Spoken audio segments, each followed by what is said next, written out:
Oh Ipan, di rumah nggak? Ya iyalah, mau kemana lagi? Kenapa emang? Biasalah, sekalian juga kan sambil kerja tugas. Rajin dikit lah ya kan. Hati teman ya udah sini cepat. Oke, OTW ya, sekalian sama Albert juga. Oke, hati-hati.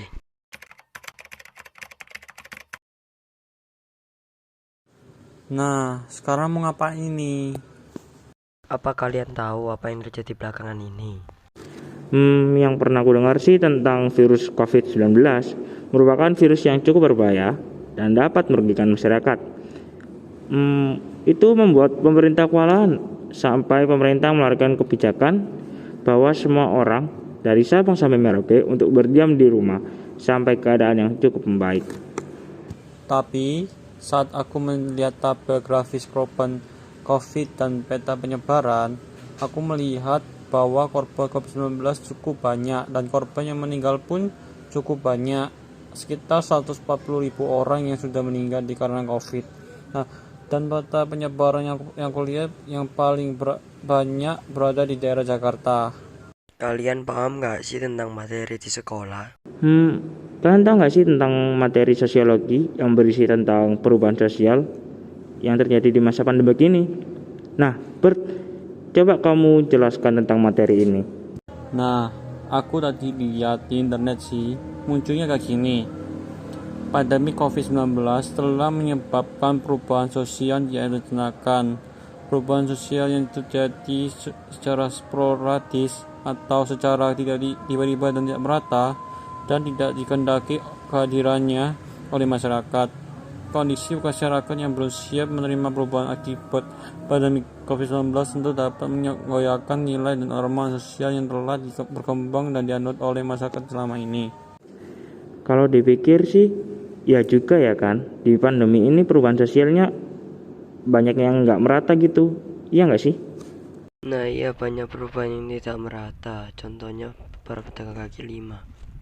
Nah kan, apalagi yang di perkantoran-perkantoran gitu, banyak loh yang mengalami kayak penurunan saham gitu. Misalnya seperti ini Astra Internasional pada 27 Desember 2019 lalu harganya berada di level 6.925 per lembar, lalu turun jadi 3.520 per lembarnya.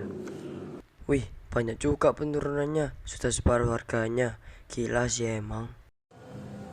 Tapi ada juga loh justru yang malah untung di era pandemi seperti baru-baru ini, seperti perusahaan-perusahaan di bidang farmasi, gak nanggung sih, peningkatannya mulai dari 50 sampai lebih dari 100%. Nah, betul tuh.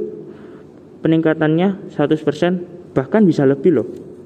Wah, keren. Auto Sultan gak sih yang punya perusahaan? Ya, bisa tuh. Eh, BTW kalian tahu nggak sih tentang September Hitam? Hah? Gimana tuh maksudnya? Oh, itu sebagai pengingat kasus pelanggaran HAM, bukan? Peristiwa pelanggaran HAM mulai dari tragedi Pembantan 1995 sampai 1966, tragedi Tanjung Priok 1994, tragedi Semanggi II 1999, dan pembunuhan Munir 2004. Tiga kasus baru juga disebutkan, yakni brutalitas aparat dalam aksi reformasi korupsi 2019, penembakan Raditya Yusuf 2020, dan penembakan pendeta Yeremia 2020. Oh, itu kan aksinya ada di bulan September juga. Nah ya, karena itu disebut dengan September Hitam. Nah, nggak hanya September Hitam juga sih. Yang baru-baru ini ada juga banjir di Kalteng, meluas sampai 11 kabupaten loh katanya. Aku pernah lihat di internet. Iya, memang benar. Kalau di Kalteng emang terjadi banjir yang merendam 11 sampai 14 kabupaten. Pasti banyak sampah plastik yang tidak digunakan di tempat sampah. Nah, mengapa sampah-sampah ini tidak didaur ulang? Kan bisa menjadi sebuah kemasan yang dapat dipakai lagi dan dapat banyak keuntungan yang cukup tinggi. Menurut kalian kapan sih pandemi ini selesai? Mulai bosan aku di rumah.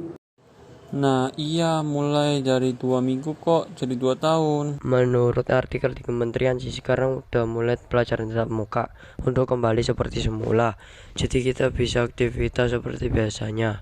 Tapi tetap ingat protokol kesehatan seperti memakai masker, menjaga jarak, dan mencuci tangan. Oh iya? Enak dong. Kita sekarang udah mulai keluar beraktivitas kembali. Sepertinya sih seperti itu. Nah, kita bisa beraktivitas kembali. Aku juga lihat di artikel editorial si katanya gitu.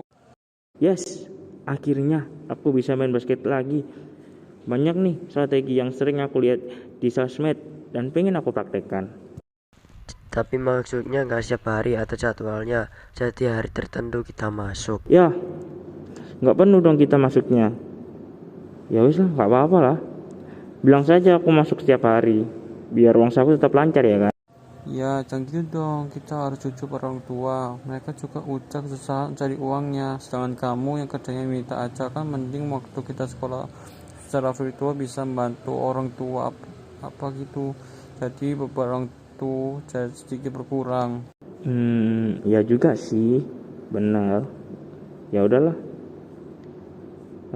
Nanti juga dapat uang saku lagi ya kan. Kalian pernah lihat nggak sih yang trending di YouTube? Itu loh karyanya Alfi Novia Batsmith. Itu nggak sih yang judulnya Wonderful Indonesia? Bener nggak? Nah ya itu benar. Wah, parah sih. Keren banget editannya. Gila.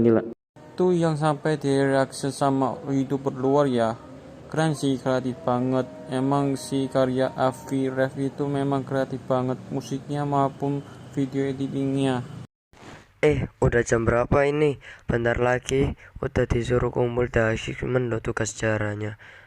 Kerjain dulu aja, habis itu kita main. Kita kerja bareng aja.